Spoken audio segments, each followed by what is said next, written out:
Hammurabi foi o sexto rei da primeira dinastia amorita da Babilônia, mais conhecido por seu famoso Código de Leis, que serviu de modelo para os outros reinados, incluindo a lei mosaica da Bíblia. Ele foi o primeiro governante capaz de governar com sucesso toda a Mesopotâmia após a sua conquista inicial. Hammurabi logo assumiu o reinado de seu pai, Sin-muballit, que havia estabilizado o reino, mas não podia expandi-lo. O reino da Babilônia compreendia apenas as cidades de Babilônia, Kish, Sipar e Borsippa.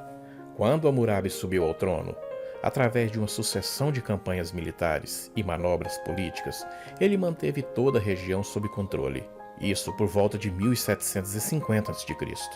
De acordo com suas próprias inscrições, cartas e documentos administrativos de seu reinado, ele procurou melhorar a vida daqueles que viviam sob seu domínio. Como observado, ele é mais conhecido nos dias modernos por seus códigos de lei, que é frequentemente citado como os primeiros da história, embora não seja.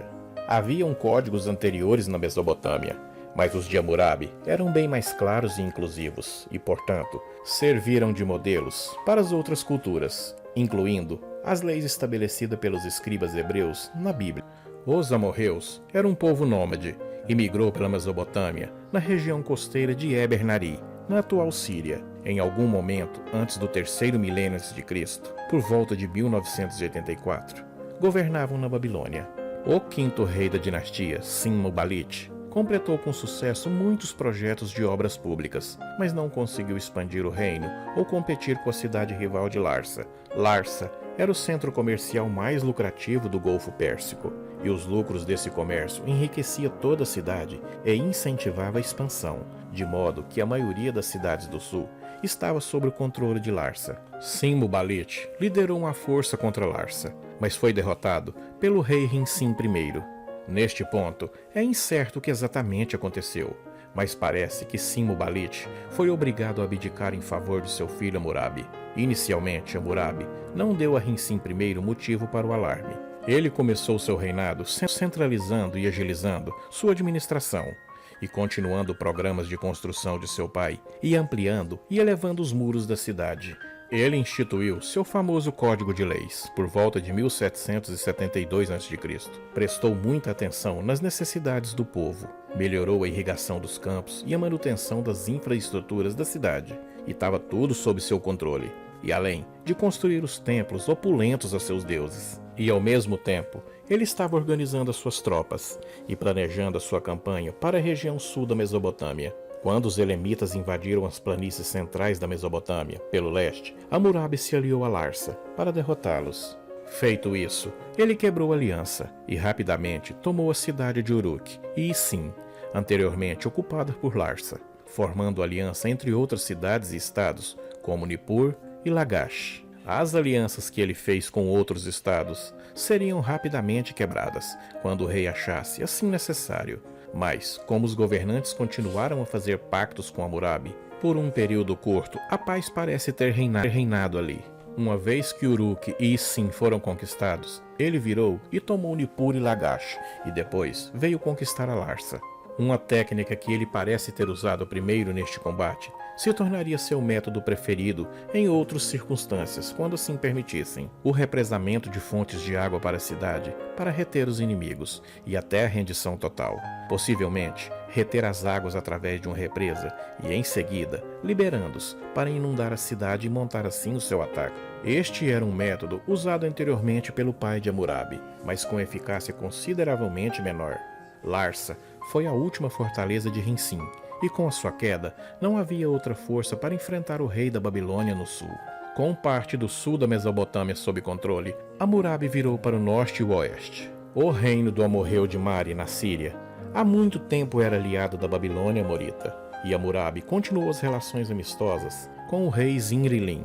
Zinrilin havia liderado campanhas militares bem-sucedidas pelo norte da Mesopotâmia, e devido à riqueza gerada por essas vitórias, Mari havia se tornado a inveja de outras cidades, como um dos maiores e mais opulentos palácios da região.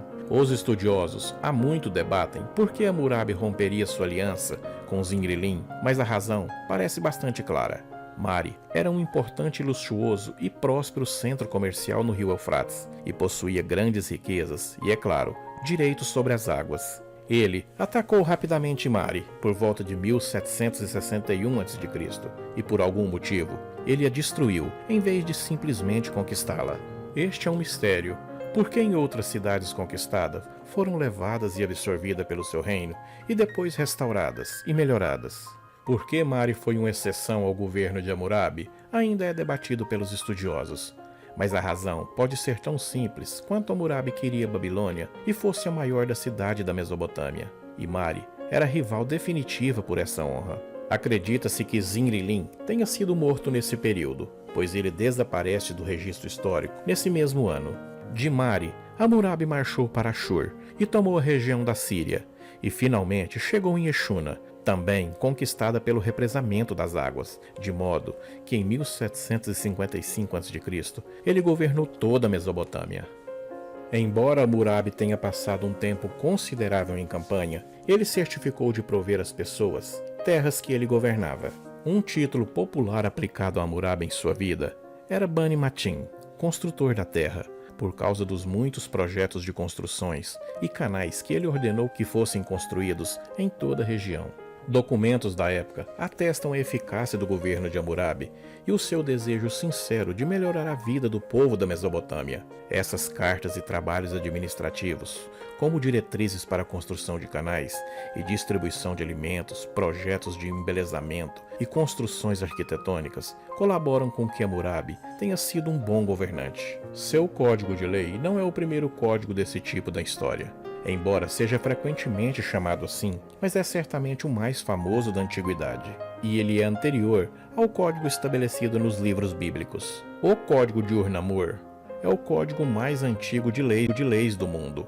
O Código de Hammurabi diferia das leis anteriores de maneira significativa. Ao contrário do anterior Código de Ur-Namur, que se impunha muitas penalidades de terra, o Código de Hammurabi sintetizava princípios conhecidos como Lex Talionis, a lei da justiça e retribuição, no qual a punição corresponde diretamente ao crime, mais conhecida como o conceito de olho por olho e dente por dente, que ficou famoso a partir do Código de Leis posterior no Antigo Testamento.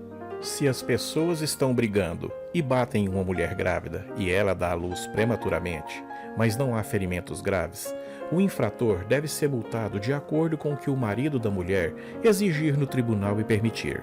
Mas, se houver lesão grave, você deverá tirar vida por vida, olho por olho, dente por dente, mão por mão, pé por pé, queimadura por queimadura, ferida por ferida, contusão por contusão. Êxodo 21, versículo 22 ao 25. O Código de Leis de Hammurabi estabeleceu assim o padrão para códigos futuros, ao lidar estritamente com as evidências do crime e estabelecer uma punição específica para aquele determinado crime. O que decidia a culpa ou inocência de alguém, no entanto, era o método mais antigo do Ordália, em que um acusado era condenado a realizar uma determinada tarefa, geralmente a ser jogado em um rio ou ter que nadar uma certa distância através de um rio, e se conseguisse, era inocente, e se não, eram culpados. Se a esposa de um homem foi apontada por causa de outro homem, mesmo que ela não tenha sido pega com ele por causa do marido, ela deve ser mergulhada no rio divino. A mulher que fizesse e sobrevivesse à provação seria reconhecida como inocente, mas então seu acusador seria considerado culpado de falso testemunho e punido com a morte. Havia também os crimes mais graves, considerados muito graves, adultério, feitiçaria, porque se achava que essas infrações eram mais prováveis para minar estabilizações sociais. Em 1755 a.C., quando ele já era mestre indiscutível da Mesopotâmia, Hammurabi já estava velho e doente. Nos últimos anos de sua vida, seu filho, Samsun-Iluna, já havia assumido as responsabilidades do trono e assumido o reinado em 1749 a.C. Hammurabi morreu em 1750 a.C. e Samsun-Iluna foi deixado para manter o reino de seu pai contra as forças invasoras, mantendo também as várias regiões da Babilônia sob o controle da atual, e era uma tarefa formidável da qual ele não era capaz. O vasto reino que Hammurabi construiu durante a sua vida começou a desmoronar um ano após a sua morte, e as cidades que faziam parte dos estados vassalos garantiram suas fronteiras e anunciaram sua autonomia. Nenhum dos sucessores de Hammurabi conseguiu reunir o reino novamente, e primeiro os hititas em 1595 a.C. Depois, os cassitas invadiram. Hammurabi é mais lembrado hoje como um legislador, cujo seu código serviu de padrão para leis posteriores, mas em seu tempo ele era conhecido como um governante que uniu a Mesopotâmia sob um único corpo, e ele foi governante da mesma forma que Sargão o Grande e Akkad.